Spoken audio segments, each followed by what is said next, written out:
Hey y'all, and welcome back to Am I the Patient? I'm Miss J, and today we're diving into something a lot of people ask about. It's how do you actually take care of your mental health when therapy feels way too expensive? Y'all, today is a shorter episode, but it is short, and I promise you it is sweet because these are the questions that we all want to know. Because let's be real, therapy can be a luxury between insurance hoops, $150 sessions, wait lists that are longer than CVS receipts. It's really not realistic for everybody. And we know this. But that doesn't mean that healing has to be out of reach. There are free and low cost resources out there that aren't trash, I promise you. And today I'm going to walk you through a little bit of them. Raw conversations, real feelings, and no copay. This is Am I the Patient?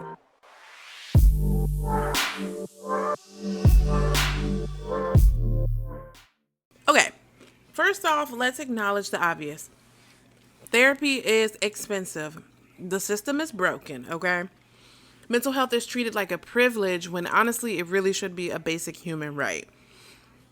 And when people are struggling, the last thing you should have to worry about is whether you can afford to get better. Wild. But here's the truth. While therapy can be amazing, it's not the only path to healing. And I know it's not for everyone. My boyfriend tells me all the time, oh my gosh, I went to therapy. It wasn't for me. I get it. It's not for everybody.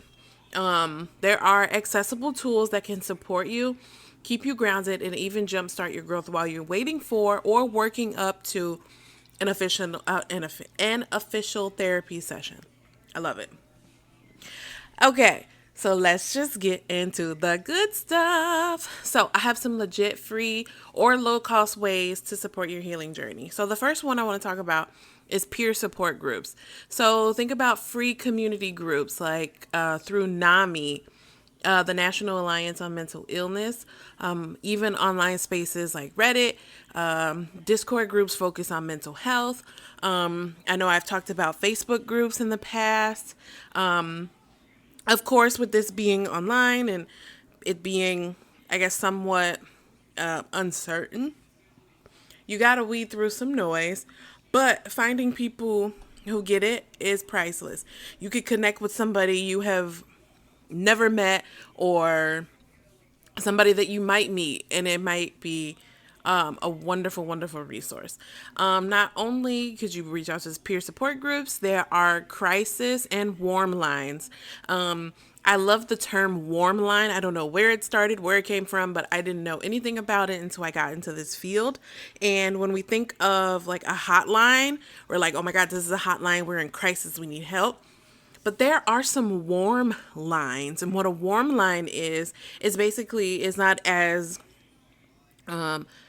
in crisis as a hotline, but it is a place, a safe place where you can reach out and connect with someone and just talk about whatever that doesn't, I guess, isn't necessarily a crisis, which I love about. So, we know about 988, which I put in all of my, not all of my videos, but for the most part of my videos.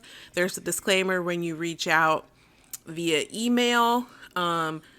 Just a little bit of quick knowledge. So, not too long ago, we know the crisis and suicide hotline for America, and it was a long number. There was actually Logic did a song with the hotline as the title of the song. I love that song, by the way. If you don't know it, look it up. It's Logic 1-800 something. I don't know the number, but that was the number for the crisis hotline. So to make it more accessible, to make it easier for people to, I guess, be more aware of it. The number still exists, so the number's still the same. But however, you can just text or call 988, and that's for the crisis hotline. If you are suicidal or you need something more immediate, and it connects you with resources in your area. So, like I said, that is for a crisis, and I love that it's 988 because it is a easier number to remember, and you can text it as well, which is another thing that I love. But anyway, so we know about 988 for crises, but most states have warm lines, which I love. So these are non-emergency numbers where you can talk to a trained peer just to decompress.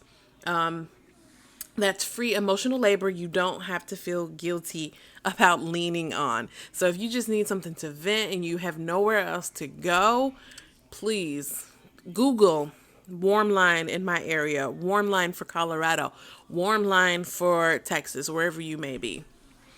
Okay, so we got peer support groups, we got the warm lines. You can also check out your local library. Look, the library is so clutch. You can obviously, get a library card. And with that library card, you can get free self-help books. You can get audiobooks. Sometimes there's even free workshops or like mindfulness classes. And no, this isn't just read a book and be healed. However, sometimes people love to delve into things such as books. That's their go-to to feel connected and supported. So please check out your library. So we got peer support groups, warm lines, library, and of course, technology. Get you an app of some sort. Apps like Calm, or I have this one, Insight Timer, Smiling Mind. They all have solid free versions for meditation, for journaling, and relaxation. And of course, please go to YouTube.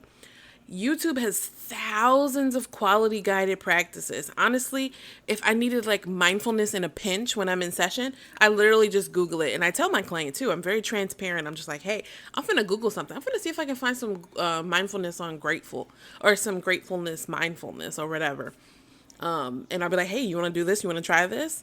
And we'll do that. So you don't need $100 subscription just to breathe. You can find the free stuff. It's great. So those peer support groups, warm lines, a library, get you some apps. And of course, movement and mindfulness, literally walking, stretching, dancing in your kitchen. Girl, I love, this is one of my things. I will put on some music and I will just dance in my house for no reason. Like I was not too long ago, I was just putting on some Beyonce.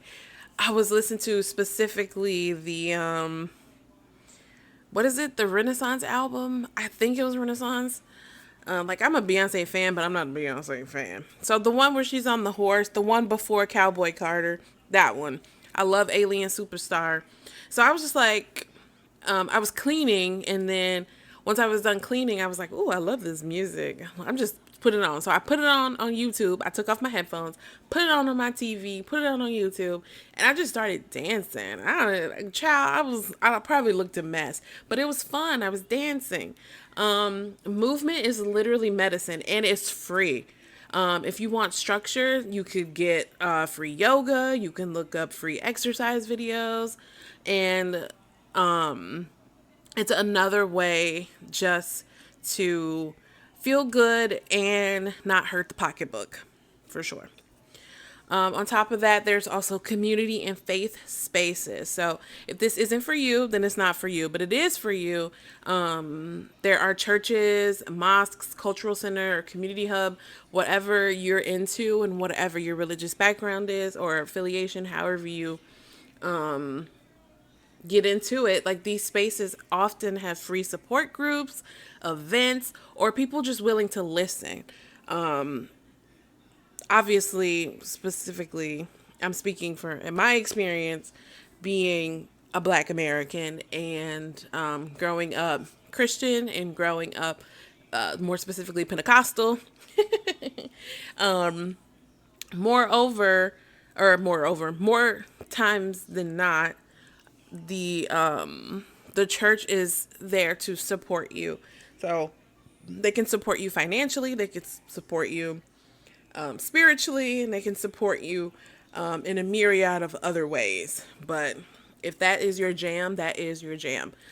Healing doesn't always wear a white coat. It doesn't always sit in an office space with you on a couch and a therapist in front of you. It can be in a lot of these different spaces. So you got that. And then the last one is journaling and creative outlets, which is one of my favorites. So pen and paper and honesty, honey, or music or art.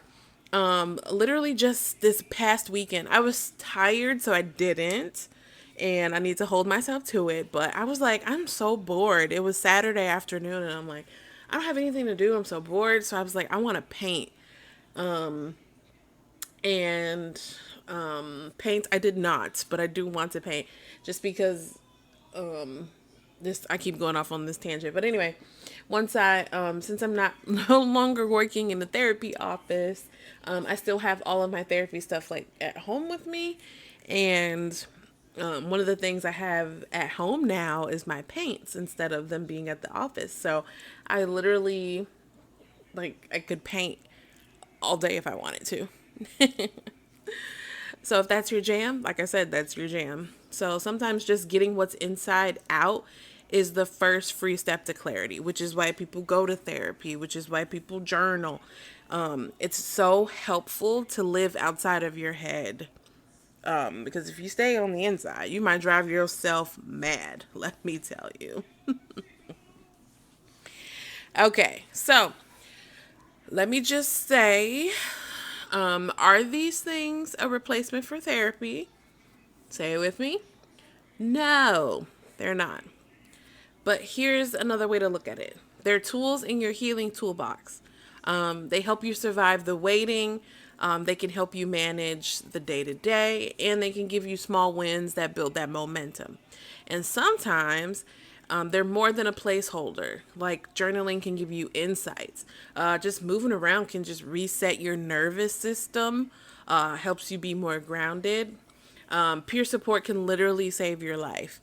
Don't let anybody clown you into thinking healing only counts if you're paying $200 an hour. And trust me, this is my bread and butter. This is my profession. This is the way I pay my bills. And I promise you, believe me when I say you do not need to go see a therapist to heal. Okay. All right. So am I the patient? Of course I'm the patient. So I sit in therapy. Now I've gone down to every other week because let me tell you, insurance be crazy. Which reminds me, also, I'm going off on a tangent. I'm so sorry. But next year, I need to switch my insurance plan so that I'm paying a copay instead of paying a deductible because I don't like paying a deductible. Granted, my deductible is not that expensive. I don't even know what it is off the top of my head. I want to say 1800. I think so. But still, when I am paying this deductible, so when I pay therapy, they charge me the allowable rate for Blue Cross Blue Shield. So every time I go to my therapy, I am paying $131 and like some change. I'm just like, oh, this is rough. I think I like the copay better because copays can range. Some people I've seen $80 copays, $50 copays, $75 copays. It just depends. But the plan I would have picked, if I should have picked, it would have been a $25 copay, maybe $30. I can't remember. And that sounds a little nicer right now than that. But anyway, am I the patient? Yes, I am. Am I the patient moment was, like I'm saying, I sit in therapy every other week. And so I don't have that support of my therapist every single week. And while I'm on that train, I don't have the support of my therapist every single day. So when you go home and you're sitting in front of your therapist 1 hour for one time a week, or like me, 1 hour, one time every other week, it's up to you to do that work. And like I told you guys in the last episode, or whatever episode that was, I am struggling with something right now that it is so hard to get over, but we are trying to break this pattern, break this habit. And I am doing probably 95% of the heavy lifting, and it's hard.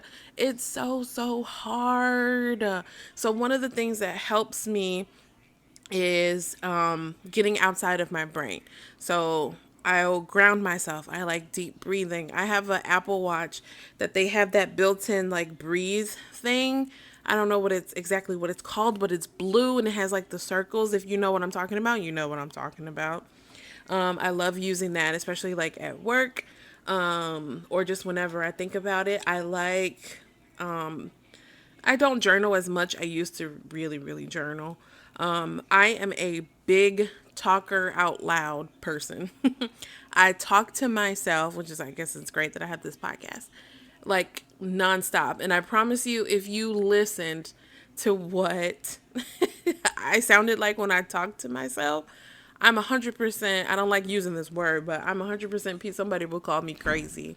I don't like using that word, but somebody would like, "Ooh, she crazy." But it's true. If I don't process out loud, then I keep everything in and it just gets all jumbled and it doesn't make sense. So the things that help me, talking to myself out loud. Sometimes I even record myself or even video myself. Like I said, I don't really journal. I like the artsy stuff. I do love to paint, even though I can't like specifically paint or draw. It's my paintings are always abstract, but it just helps me to get stuff out. What else? I think that's pretty much it. So it's really hard. I recently joined a Facebook, not recently, it's been a while, but maybe like 6 months. I've joined a Facebook group that's helping me. The other people who have my condition are in they're in the Facebook group, and that's been helpful because I look at it, I read it, and someone will post something and I'm like, holy moly. I thought this was just one thing that I do. No, you do the same thing like me? That's crazy. And it's really comforting knowing that somebody else understands exactly what you're going through. Not exactly, but pretty similar. So I appreciate that. Anyway, so here's your reminder. You deserve healing no matter what your budget is. And while therapy may be the gold standard, free resources are not trash. They are valid, powerful, and sometimes life-saving. So, if today's episode gave you an idea or reminded you of a tool that you already have, please share this with a friend who could use it too. And if you got a free or low cost resource that you swear by, please drop it in my inbox, DM me. I would love to feature it in an episode. Like I said, if you want to put it in the Google form, check out my Linktree. It's there. Or just put it in the comments of these podcasts. It would be great. I would love to hear about it. But anyway, until next time, I love you guys. Take care of yourself. Take care of each other. And remember, healing doesn't have to be expensive to be real. Take care, guys. Bye.